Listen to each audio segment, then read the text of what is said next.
Salut les amis, j'espère que tout le monde se porte très bien. Dans ce nouveau tuto, j'aimerais vous présenter une meilleure application que vous deviez connaître et utiliser au quotidien. Mais avant de vous présenter cette application, j'aimerais d'abord vous inviter à vous abonner et à cliquer sur la cloche de notification pour ne pas rater mes prochaines vidéos. Voici cette application que nous allons découvrir ensemble. Je vais laisser le lien de téléchargement sur la barre de description. Une fois l'application téléchargée, vous allez juste cliquer pour ouvrir. À quoi sert cette application? Elle vous permet de gérer bien votre budget en fin d'épargne. Vous savez, quand on gère mal son argent, il est très difficile d'épargner, mais cette application vous aide dans ce sens. Et à ce niveau, il y a deux options, soit vous créez un compte ou vous continuez sans compte. L'option que nous allons utiliser, vous validez ici en bas sur continuer sans créer de compte, vous validez là. Et vous continuez également en validant sur démarrer.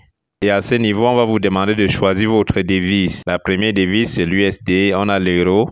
Et comme je suis en Afrique centrale, je vais mettre le franc CFA. Et on continue en validant sur suivant. Une fois ici, on va vous demander de saisir le solde du compte principal, c'est-à-dire votre budget que vous voulez dépenser. Vous allez mettre le budget ici, ça peut être un budget journalier, ça peut être un budget hebdomadaire, mensuel, annuel, ça dépendra de vous. Bon, je vais mettre le budget mensuel. Je considère par exemple que je gagne 500 $, qui est équivalent à 300 000 francs en Afrique centrale. Je vais mettre là 300 et on valide ensuite sur suivant. Voici la page d'accueil de l'application. Vous pouvez valider sur les trois petits traits en haut à gauche. Pour paramétrer l'application, il y a toutes les options ici là.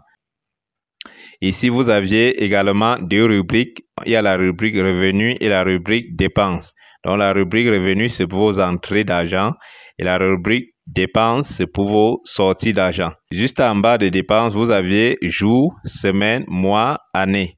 Et pour évaluer nos dépenses, on va venir ici en bas à droite sur plus. On valide sur plus, sur ce cercle jaune. Et on va nous proposer plusieurs possibilités de dépenses. Les dépenses courantes, il y a le transport.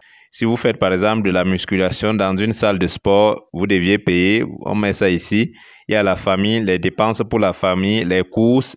Vous pouvez également augmenter votre liste de dépenses. Je prends par exemple le transport. Quand vous cliquez là, vous tirez là-bas vers le bas.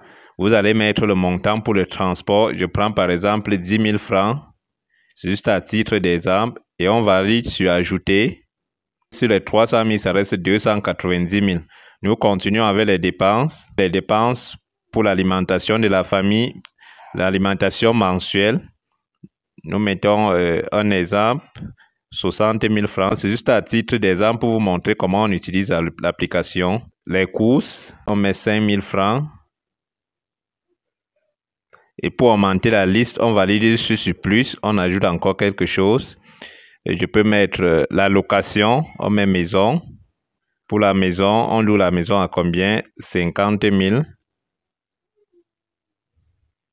Ça nous donne le pourcentage de consommation ici en bas. Vous allez évaluer vos dépenses mensuelles. À la fin, ça va vous dire s'il y a une possibilité d'épargner ou pas.